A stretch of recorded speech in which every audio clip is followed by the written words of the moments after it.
In this 31st lecture, we shall solve the questions of class test 2 and will make concluding discussions on Z transforms. In class test number 2, the first problem 1 was evaluate the following integral using Parseval's theorem. The integral is I equal to minus infinity to plus infinity 1 over 2 pi sinc squared omega t divided by 2 pi d omega. This is to be evaluated using Parseval's theorem, and most of you I think have succeeded in this. One recognizes that this, if you treat this as some capital X of omega squared, then Parseval's theorem states that this is equal to integral minus infinity to infinity. This is the energy in the function in the spectrum, and this would be, by Parseval's theorem, would be energy in the time domain, that is xt squared dt from minus infinity to infinity plus infinity. And the only problem therefore is to find out x of t corresponding to this capital X of omega, and this we have done several times in the past. That is sinc of omega t by 2 pi is the Fourier transform of x of t. This is x of omega. This is the Fourier transform x of t, which is a gate function.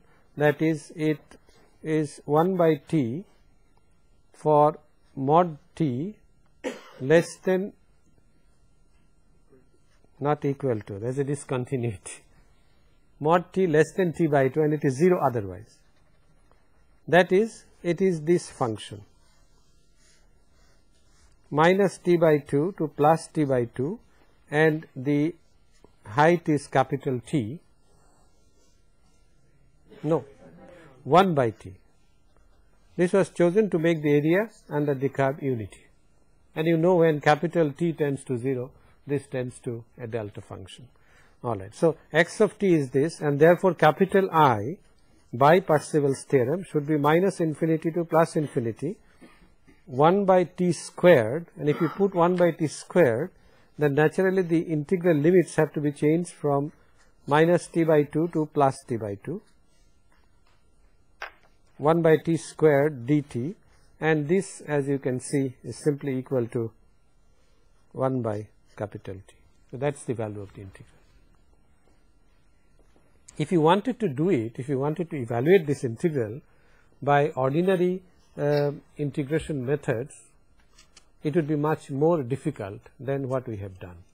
That is, even if it is a sinc function in the time domain, it is an extremely simple function, so integration in the time domain is much easier. And this is one method of evaluating complicated integrals. So, but then do these complicated integrals actually occur? Oh yes. Why do we want to integrate a sinc function of? Oh yes, it occurs many times. You have to find out the energy in a sinc function. So where do we get sinc functions from? This is the spectrum. It could also occur in a time domain. You know, if the frequency spectrum is close to a rectangular function like this, then its corresponding time domain function is the sinc function because of duality. It occurs many times, and you shall get this sinc function again and again in your communication course, in data transmission, in digital communication, everywhere. A sinc function either in the frequency domain or in the time domain shall appear again and again, and therefore it is indeed important. Question 2, there are 5 points in question 1. Question 2 is, a filter has the frequency response h of omega like this. H of omega is a low pass function, from minus 2 pi b to plus 2 pi b, and this value is 1. Capital B I use a different color. Capital B obviously is the cutoff frequency of the low pass filter. The frequency response of the low pass filter LPF is like this, where B obviously, what is the unit? B is in hertz. B in hertz. This is the low pass filter, and to this low pass filter H of omega is applied an input signal x of t, which is given by twice W sinc, once again a sinc function, sinc of 2wt, and you are required to find out the output y of t for two conditions, that is W less than B and part B W greater than B. Well, all that you have to do, well, one can do this problem in various ways, but the simplest one is the following. What you do is you apply the multiplication theorem of convolution, that is x of t convolved with h of t is equivalent to the product of capital X of omega and h of omega in the frequency domain. That is, what you essentially do is you find out capital Y of omega, which is equal to x of omega, the spectrum of the input signal multiplied by the frequency response of the system, and then find out y of t as the Fourier inverse of capital Y of omega. This is a typical problem in linear system analysis. The only thing that one has to notice is the following, that x of t is given by twice W sinc of 2wt. What is the unit of W here? No, it's hertz, because a sinc function gets multiplied by pi. Sinc of x is sin pi x divided by pi x, and therefore W is also in hertz. And that is why if this was in radians per second W, then this inequality would not have made sense, right? Because the units would have been different. W less than B and B is in hertz, so W must also be in hertz. Otherwise, it doesn't make sense. All right. So this is our problem.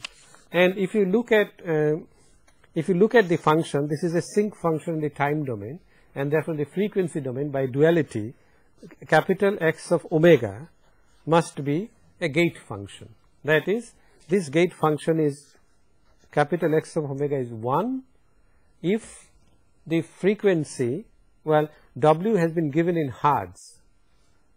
All right. So let's write in terms of hertz. We can also write in terms of, well, we can write like this, capital omega less than 2 pi W, which means that frequency, that is frequency f in hertz, is less than W, and it is 0 otherwise. Once again the sinc function, now the sinc function is in the time domain, so the spectrum is a gate in the frequency domain. It if I look at the spectrum, capital X of omega is like this.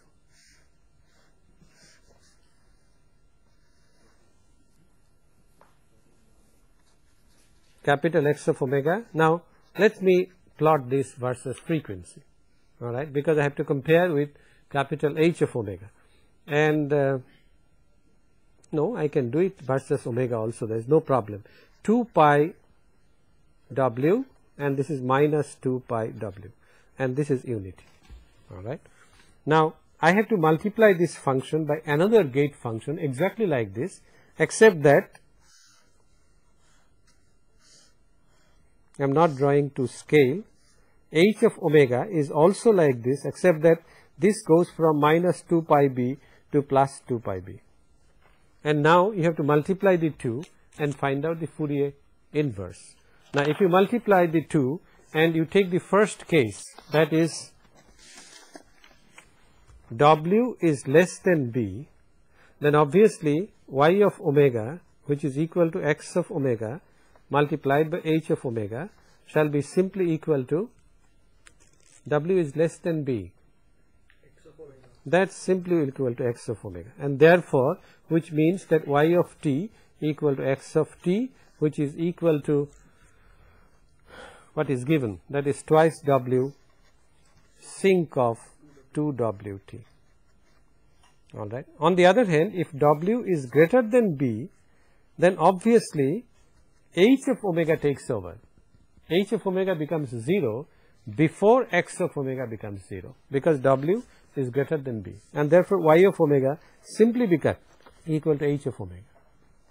All right, which means that y of t shall now be equal to twice b sinc of 2bt. That's it.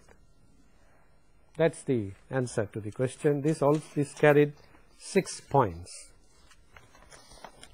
The third problem, question number 3, was determine the range of permissible cutoff frequencies for the ideal low pass filter used to reconstruct the signal. Well, it's a bit roundabout way. The question is, given this signal x of t equal to 10 cosine of 600 pi t multiplied by cosine squared 1600 pi t.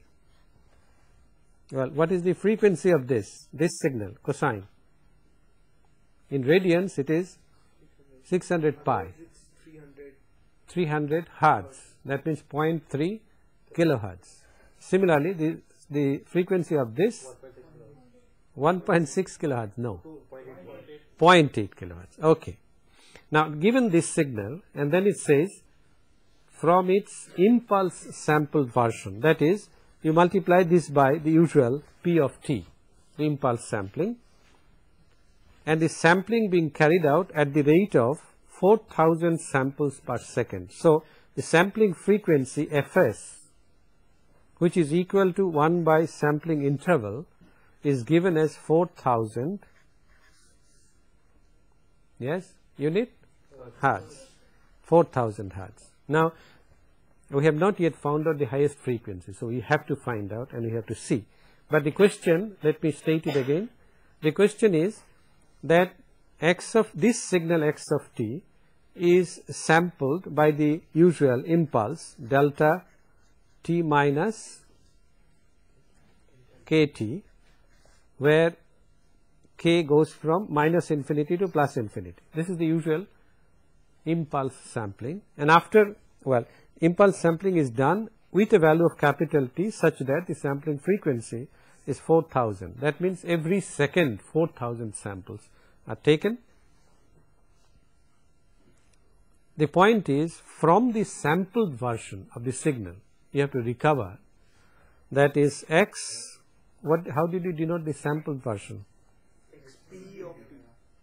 xp of t, all right, the sampled version. From xp of t you have to recover x of t, and you have to find out what low pass filter can be used. What is the low pass filter? What should be the cutoff frequency? fc of LPF. This is what is required. You have to determine the fc of LPF required to reconstruct x of t from the sampled version. And then you have also been asked to sketch capital X of omega and xp of omega, that is the original spectrum and the sample spectrum. And finally, the last question was find the minimum allowable sampling frequency, that is fs minimum. Let me state the problem again. Given this signal x of t equal to 10 cosine 600 pi t multiplied by cosine squared 1600 pi t, this signal is sampled by the usual impulse sampling, that is, it is multiplied by p of t, which is a chain of delta functions, capital T distance apart, such that capital T is given by this relation, that is, sampling is done at 4000 hertz. The resulting signal, which is the xp of t, from xp of t, if you wish to recover small x of t, that is the original signal, what should be the low pass filter cutoff frequency? Obviously, there is a range of permissible cutoff frequencies which you have to determine, and also sketch the spectrum of the original signal and its impulse sample form, the spectra, and finally you have to say what is the minimum sampling frequency that could be used. All right. The solution of the problem proceeds like this. The first thing you do is, given x of t, you express first as a sum of sines or cosines. All right. What you do is 10 cosine of 600 pi t, then cosine squared 1600 pi t. You write this. Well, let me write the signal. Cosine squared 1600 pi t. So first you write cosine squared theta is equal to 1 plus cos 2 theta. 1 plus cosine of 2 theta divided by 2. All right. Then you write cosine A. After you do this, multiply out. Then you write cosine A cosine B. Yeah, what is the formula? Cosine of A plus B by 2. A plus B by 2. Is that correct? No, sir. Cosine of A plus B plus cos A minus B. plus cosine of A minus B Whole by 2. whole by 2. That is correct. If you do these transformations, then one can show that x of t can be written in this form. I am avoiding the algebra. X of t is 5 cosine of 600 pi t. Where does this come from? This frequency is unchanged because there is a constant term in the cosine squared. All right. With a multiplication of half. Plus 5 by 2, that is 2.5 cosine of 3800. Where does 3800 come from? 1600 multiplied by 2 is 32. 32 plus 6. So there must appear 32 minus 6 also. So the other frequency would be with the same multiplication, cosine of 2600 pi t. And the spectrum of this, one does not have to take Fourier transform. Spectrum of this is obvious. This is, if we write in terms of f, the frequency, then at DC, is there anything? No. There is no DC component.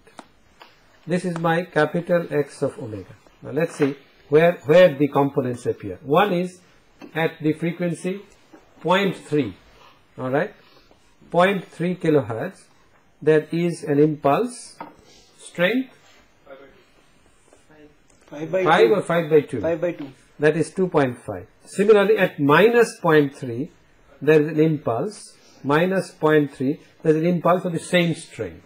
All right. Then at what is the frequency of this? 1.9. 1.9. But before that, there is a 1.3. So at 1.3, and what is the strength now? 1.25. 1.25. Similarly, at 1.9, pardon me, the strength contains a pi. How come? So because of Fourier transform of cos pi by j. Okay. Pi by 2. All right. There is a factor of pi in all of them, all these strings. Okay. Is this point clear? Yes. Okay. So there is a 1.9 at which also the strength is 1.25, and similarly on the left hand side. Let me show it. Minus 1.3, and this f is in kilohertz. This is minus 1.9. Now this is the spectrum of the sample signal, and this is the spectrum of the original signal, and the sampling is carried out at 4000 hertz. That means 4 kilohertz. So fs by 2, half of the sampling frequency, is here, somewhere here, 2 and minus 2. And if this signal is sampled, obviously the spectrum shall be a periodic repetition of this, which means that there shall be no aliasing. the samples shall remain distinct. Now, let's look at xp of omega.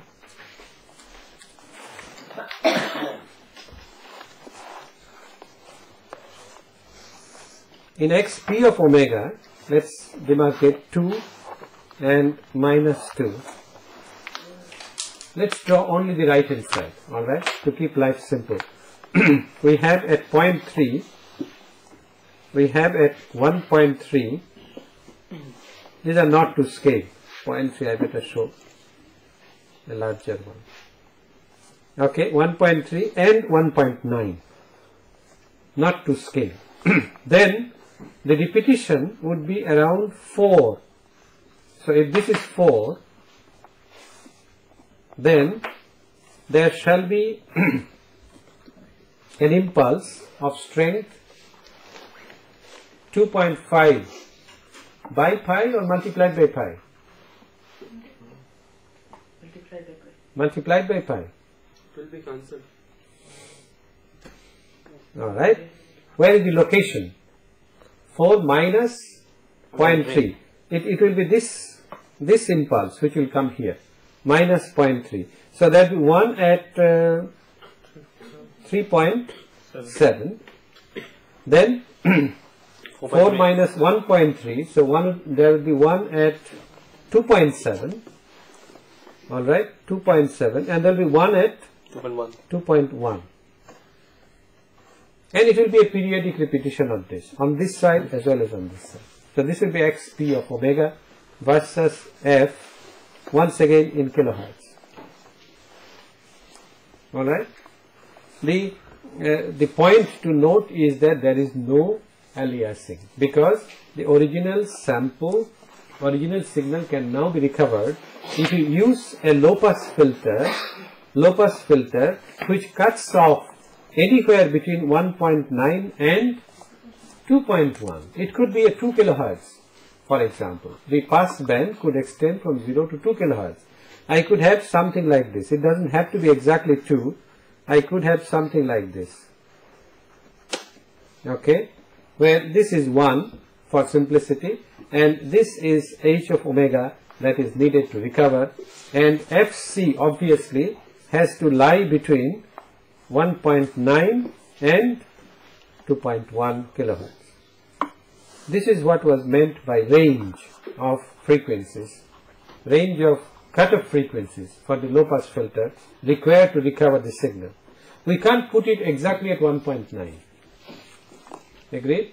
Because then we shall perhaps miss the impulse at 1.9. We can't put it at 2.1. We can put it anywhere in between. This is something one has to remember in practice, that the sampling frequency cannot be exactly twice the highest frequency content. It cannot be exactly for practical reasons, because then it is very difficult to make a filter. The filter has to be sharp cutoff, absolutely cutoff from 1 to 0 at that particular frequency, and there is no safety factor. This range is the so-called guard band. That is, you can design a low pass filter in a much more relaxed manner if this spacing was larger. Alright, was larger. But fortunately 0.2 kilohertz is not too bad, 2000 hertz, and therefore one can design a low pass filter to recover the signal. Obviously the minimum sampling frequency, Fs minimum, is obviously how much? 3800, twice the highest frequency content, but you have to make it 3800 plus delta. A delta is a small quantity. So factor of pi. Pardon me? Factor of pi. No, Fs minimum. Fs, sampling frequency, there is no pi. 3800 hertz, 3800 plus delta hertz. Well, if you put Fs minimum as 3800, the answer is acceptable. In theory, yes, it is acceptable. But for practical purposes, it must be this plus delta. question 4, where most of the people, I think only a few succeeded in question 4. Not many people succeeded because you forgot one of the maxims that I have been preaching in this class. A picture is worth 1,000 words or 2,000 equations. You forgot to draw the picture. Let me state the problem, then I'll tell you the importance of the picture. The question number 4 was, in figure 2 below, a signal x of n, a discrete time signal, is sampled by the usual impulse sampling, but the impulse is now of the form, the impulse chain is of the form k equal to minus infinity delta n minus 4k. Alright, that means there is an impulse, there is a pulse at n equal to 0, there is a pulse at n equal to 4, n equal to 8, and so on and so forth. Nothing appears at n equal to 1, 2, and 3. Alright, so it is a periodic function with a period capital N equal to 4. Alright, this is the output y of n, and what you are required to find out, the Fourier transform of x of n, that is the spectrum of x of n, is given like this. And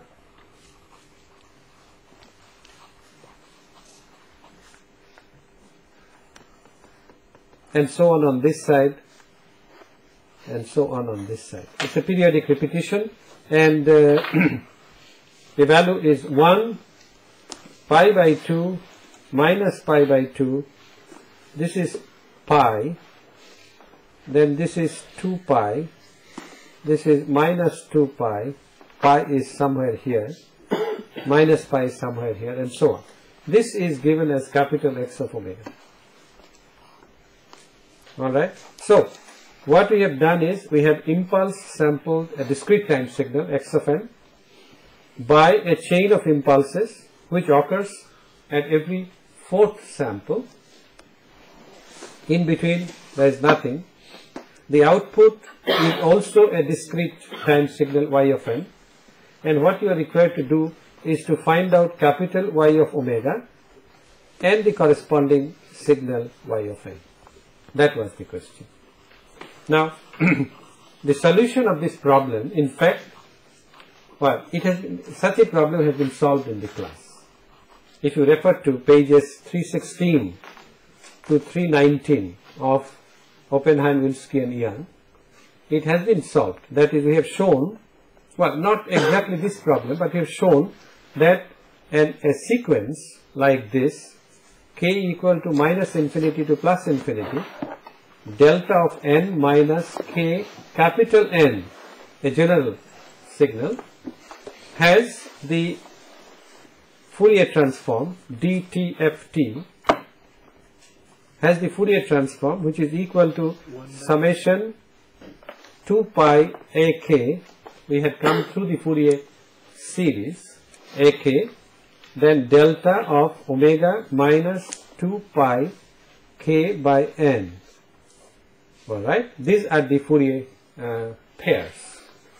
And ak here, well, k goes from minus infinity to plus infinity. Ak is equal to 1 over n. Alright. Now, if I apply to the particular problem at hand, then my capital N is equal to 4, and therefore my capital P of omega will be equal to twice pi divided by 4, that means pi by 2, summation k equals minus infinity to plus infinity, delta of omega minus, again, pi k divided by 2, pi k divided by 2. And what I have to do is, since I am multiplying x of n by p of n, the corresponding Fourier transform would be 1 by 2 pi, this factor some of you ignore, 1 by 2 pi, then the convolution of p of omega with x of omega. And you know, convolution of x of omega with a delta function, omega minus, let's say, pi k by 2, is simply equal to capital X of omega minus pi k by 2. That is this same spectrum shifted by the amount pi k by 2. If you utilize this and this, then obviously capital Y of omega becomes simply equal to pi by 2 multiplied by k equal to minus infinity to plus infinity, capital X of omega minus pi k divided by 2.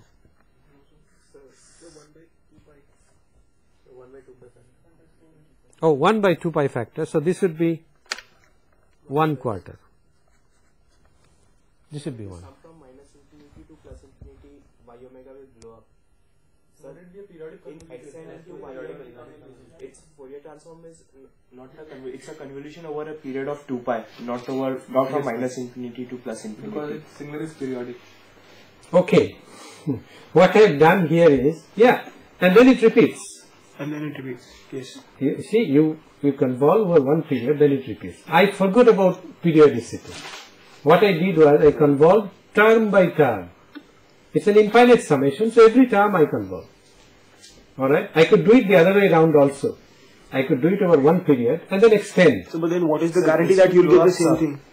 What is the it is guaranteed. Y omega, when you write in this form, it's going to blow up, sir. So this quantity will blow up, sir. Yes, sir. This has to, sir. This has to. Sir, you look at the x omega you have given us, it will blow up, sir. Okay. So you cannot sum these triangles. No, answer me one question. Is this answer wrong? Yes, sir. Yes, sir. Wrong. Why? What is Because it? it's a convolution, it's a periodic convolution. X omega is periodic, Because Okay. so it will repeat after every 2 pi. So each repeats for only 4 times, not infinite number of times. Each repeats only 4 times. That is in the time domain. Yes, the delta function. Discrete times of when you multiply two signals in the time domain. Okay. In the omega domain, the Fourier transform is the convolution over a period of 2 pi, not over the entire range of omega. So that's why, sir, when you wrote x and y n corresponds to 1 over 2 pi x omega star y omega. Yes. Sir, this is only over a period of 2 pi. The integral is from 2 pi. So you just add 4 x omegas, 4 shifted versions of x. K equal to 0 to 3. Because in a period of 2 pi, when delta functions are spaced at an interval of pi by 2, you will encounter 4 such. 4 such functions. Yes. Yeah. So why should it blow up then? No, only 4. Now it blows up. You are convolving infinite. So if you write the actual integral, you will see that where you are going wrong, sir. If you write the actual integral, you will. So now a picture, if you draw a picture, we'll get to know it better. Okay. If I draw this picture, Yes, sir. Yes. this picture. Okay. That picture also, the one we are seeing. Alright. Now, if this expression is wrong, then obviously the picture will also be wrong. Yes. Okay. My contention is, what you are saying is that this convolution should be over one period. Yes. It is a periodic convolution. Okay. If it is over one period, what shall be the picture? Alright. Let me draw over one period. What I have is x of omega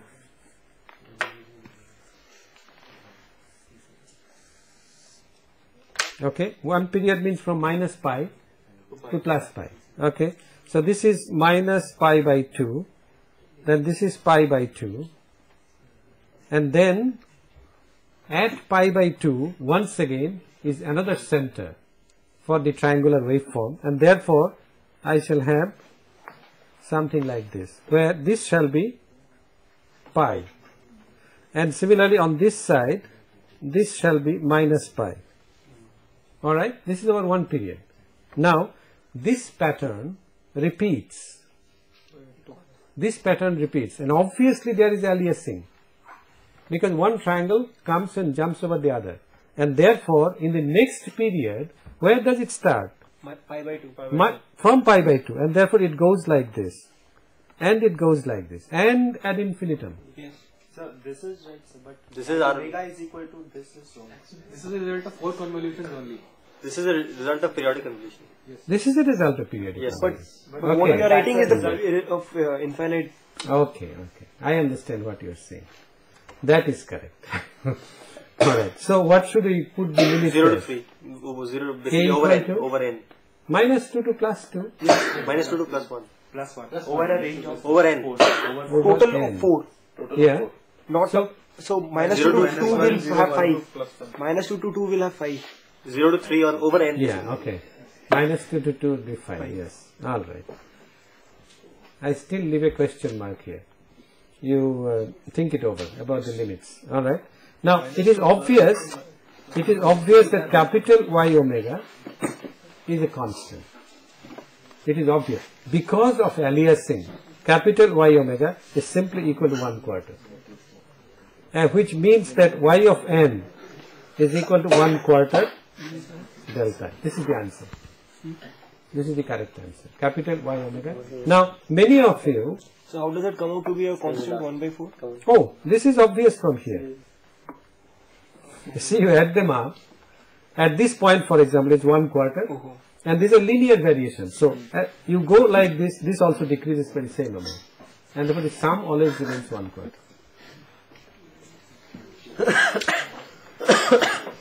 Okay, many of you did not draw the picture. You put an expression for capital X omega here and then ended up in a mess. Some of you tried to obtain the inverse Fourier transform by using the formula 1/2 pi and ended up in a bigger mess. You have checked this question, sir. Pardon me? This question. I have checked this question. Let me give you the distribution of marks. I gave 4 for an expression of y of omega. That is 1/4 summation. Alright. 4 marks. 3 for capital Y of omega. That is to show that it is equal to 1/4. And 1 for Y of n. This was my distribution. Alright. Question 5. Question 5 was the simplest of all. Question 5 says, a linear LTI system is described by the difference equation 1/b y of n equal to a x of n minus 1 plus x of n plus a x of n plus 1. And the first question was, what is the frequency response of the system h of omega? And obviously, if I take the Fourier transform of both sides, 1/b y omega is equal to a by the delay theorem, it is e to the minus j omega, capital X of omega, plus capital X of omega, plus a, no, I beg your pardon, a has to come in, plus a e to the plus j omega, x of omega.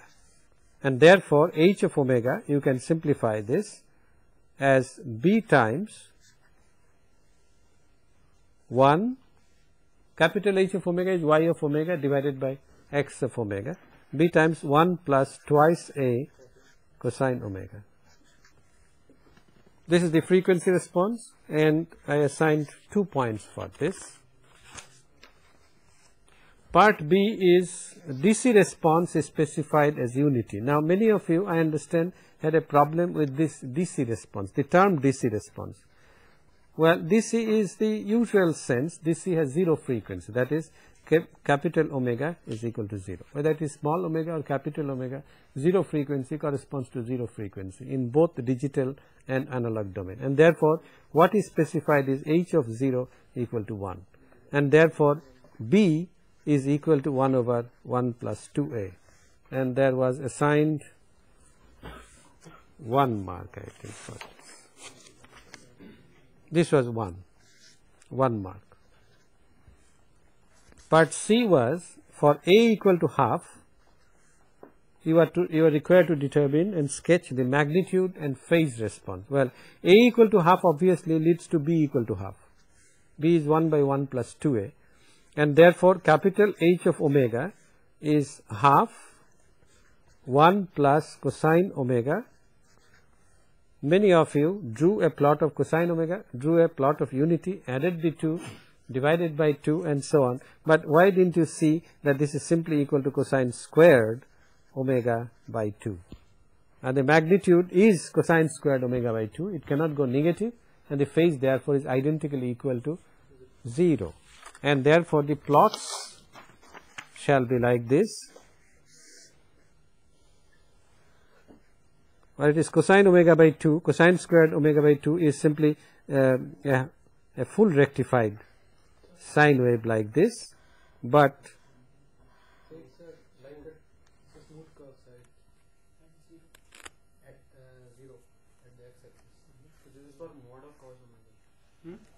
Pardon? This thing is the mod of cos omega. This is cos square. This is cos square. This is cosine square. This is mod of cos omega. Cos square omega is differentiable everywhere. Yes. So we can't have kinks at whatever zeros. Except So it must be smooth. shifted above. Cosine squared omega by 2 is differentiable everywhere. Yes. What about the differentiation here? Differentiable. At omega equal to pi by 2. This point is just like the point at 1. It's a minima. Okay. So it goes like this.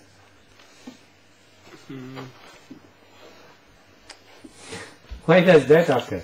Because it is cosine omega, which is a smoothly differentiable function, plus 1. So it's simply shift and then scaling. Cosine omega is differentiable everywhere, and therefore there is no reason why cosine squared omega by 2 should not be differentiable. After all, these two are identical. Cosine omega is differentiable everywhere, and Nitin is quite correct, Pankaj, I beg your pardon, is quite correct that the whole thing, cosine square, when it changes shape, when it changes its form, the differentiability does not disappear. So there will be no kink. This will be smooth. And the values would be, this would be what? Pi minus pi, isn't it right? And this would be 2 pi. So this would be Pi by 2, sir. It's periodic over pi. cosine squared omega by 2. So omega, scene क्या है? पाई पे 0 है. this is okay. This is okay. Cosine squared omega by 2, which is 0 at omega equal to pi, 3 pi, and so on. And therefore this is the plot of mod h of omega. And the phase term, many of you ignore. Well, that's why I assigned 1.5 mark to this. And for the phase, half mark. But you must show the phase. And you must show it distinctly. Capital omega, angle of h of omega. How do I show the phase? I can say it's 0 everywhere, or I show by a different color. So we don't have different colors, sir. Why don't you? Share of the paper. Why don't you have different color? Bring a red pencil, red pen or something. You must show it. Pen is not a red pen, sir. That's meant only for examiners. Green layer, black layer. Has IIT ever told you that red is disallowed? No, we don't have such thing. Oh, entrance exam. Entrance exam is like a gate. Once you enter it, you behave So like gate is for PG, sir. free JE, citizen. sir. All right. The last part of Z transforms is the unilateral Z transform. Exactly like the unilateral Laplace transform. Unilateral Z transform is defined like this. If x of n is a sequence, arbitrary sequence, may extend from minus infinity to plus infinity, the bilateral Z transform, now we shall distinguish between bilateral and unilateral by the subscript small b and small u, xbz is defined as summation x of n, z to the minus n equals minus infinity to plus infinity as usual, and the unilateral Z transform, capital X u of z, is defined as the lower limit is 0. It starts from 0. N equal to 0 to infinity, x of n, z to the minus n. It does not mean that x of n is a one-sided signal. It does not mean that x of n starts at n equal to 0. It only means that you ignore all samples of x of n prior to n equal to 0. In other words, x u of z is the same as x b, no, I beg your pardon, is the same as bilateral Z transform of x n u n. Is the point clear? X of n may be anything. We simply cut it off. We simply cut off all the samples for n less than 0, and that is the that is the unilateral Z transform. If we have, let's say, x of n equal to a to the n u n, all right, then its bilateral Z transform, as you know, is 1 by 1 minus a Z inverse mod Z greater than mod a.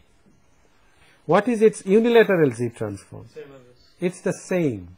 It's the same as this, because this signal does not exist for n less than 0.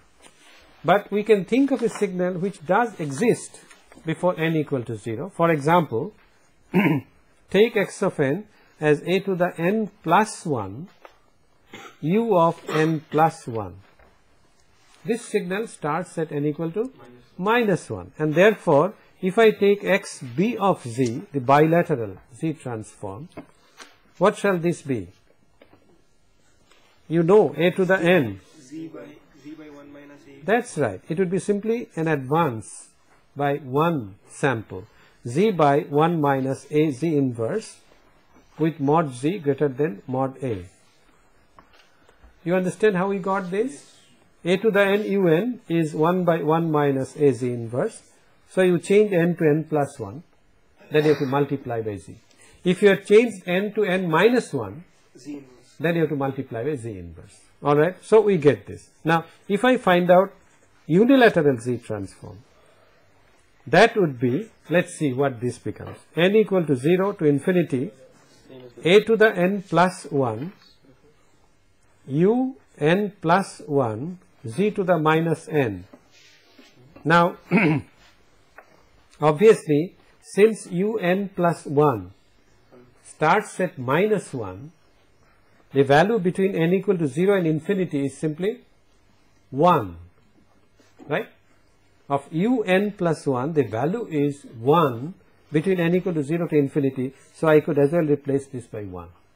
And you can easily see that this is simply a divided by 1 minus a Z inverse, with the same region of convergence, mod Z greater than mod a. Otherwise you cannot sum this up. But you see the difference. There is a factor of Z here, there is a factor of a here. And therefore, the unilateral Laplace transform can be quite different from the bilateral Laplace transform. The question, not Laplace, Z transform. The question is, if you can do it bilateral, why worry about unilateral?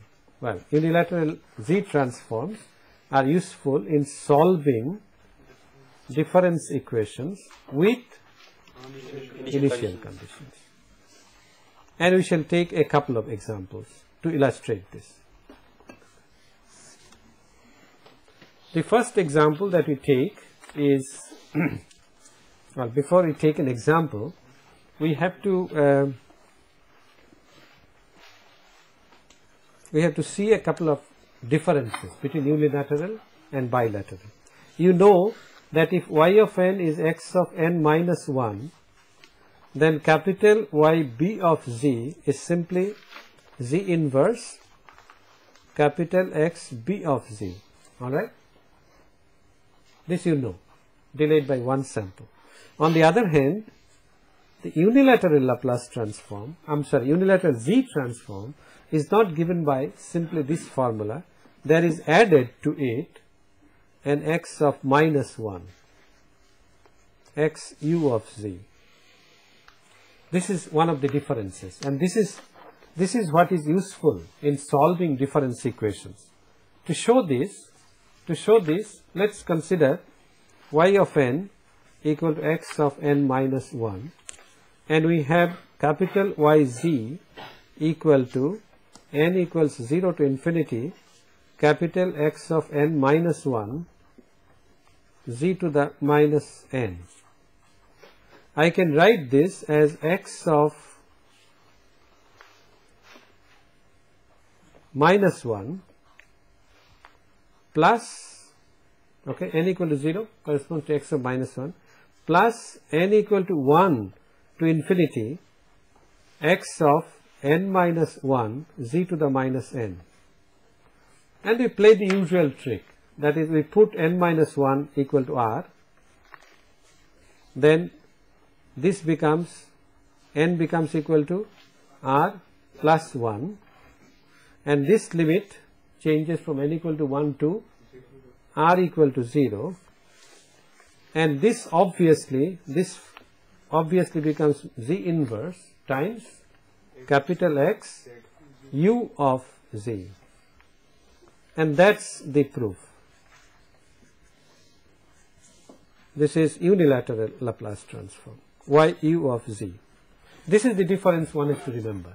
That is, the unilateral Laplace transform, if the function is delayed or advanced, will be quite different from the bilateral Z transform. As another example, suppose the signal is x of n minus 2, then you can show that y u of z is equal to x of minus 2 by the same procedure, simple algebra, plus z inverse x of minus 1 plus z to the minus 2 capital X u of z. On the other hand, if it was bilateral, then these two terms would have been absent, and this is what is useful in solving difference equations. We will take just one example. This is an example from the text. So what about x n plus 1? We have already done this. X of n plus 1. Right. Since he has raised the question, z to the minus n, summation n equals 0 to infinity. Alright. This I can write as x of 1 plus summation x of n plus 1 z to the minus n equal to 1 to infinity. And we do the same trick. N plus 1 equal to r. So it doesn't work. It should be the I other think way you around. should write as n equal to minus 1 to infinity and subtract x. X of minus 1 should be subtracted. Hmm? X What of is minus 1 should be Subtracted. subtracted. X of minus 1 to z. But we don't require x of n plus 1 in difference equation. Why not? In difference equation, we just consider delay. No, you may also consider advance. Why not? For example, just a minute, y of n minus half y of n minus 1 equal to x of n minus half x of n minus 1. I could as well write this equation like this: y of n plus 1 minus half y of n equal to x of n plus 1 minus half x of n. Alright? I could do that. The question is, what is the Z transform unilateral of x of n plus 1? Well, it's a good question. Let us see what this is. N equal to 0 to infinity, x of n plus 1, z to the minus n. Now, one of you said that why don't we take x of minus 1? X of minus 1, where does it occur? At n equal to 0, it is x of plus 1. So, what I want... So we need the limit to go from minus 1 to infinity. No, the definition of unilateral Z transform is n equal to 0 to infinity. That's true, but we need to add and subtract a term. Why? Sir, in the last example, you did the same thing, sir, to get... We need to add and subtract. We need to add n is equal to minus 1 term and subtract. So when we put n plus 1 equal to r, Then we Yeah. get limit to minus 1 to infinity. Okay, n plus 1 equal to r. Let's do it this way. If that is what you want. Yes, sir. Then n goes from, n becomes equal to R minus. r minus 1. Alright, so what we have is x of r, z to the minus r, then a multiplication by z, and this goes from n equal to Minus 1. minus 1 to infinity. R equal to R equal to minus 1 to infinity. Now this is equal to Z times, you have to put R equal to 1, so R equal to minus 1. X of Z. That's X of 0. Plus 1. Minus of X of 0. So separate out the R equal to minus 1 term and then it goes from 0 to 0. Alright, let's look at this again. Infinity R equal to minus 1. There is no. So it's R equal to plus 1. R equal to plus 1. R is equal to plus 1. That is correct. R equal to plus 1. Oh, We need to add in fact R equal to 0 now. this is where we are making a mistake. Yeah, you will get the same result. This is equal to Z, small r equal to 0, x of r, Z to the minus r, minus X of 0. X0. x sub 0. And therefore this is equal to Z capital X sub Z minus x sub 0. How is this result different from the previous one? By X is 0. When x of n minus 1 was taken, the result was x of minus 1 plus the inverse capital X sub Z, right?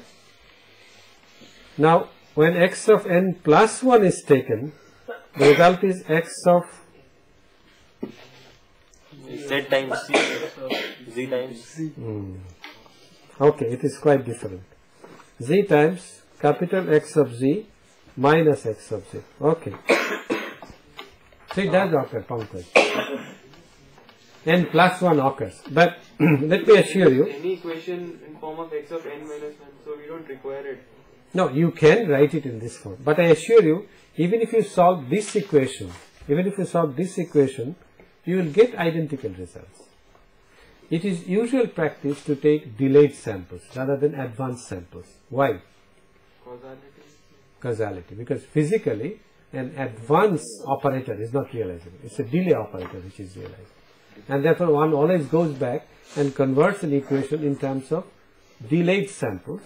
The initial conditions usually are also on delayed samples.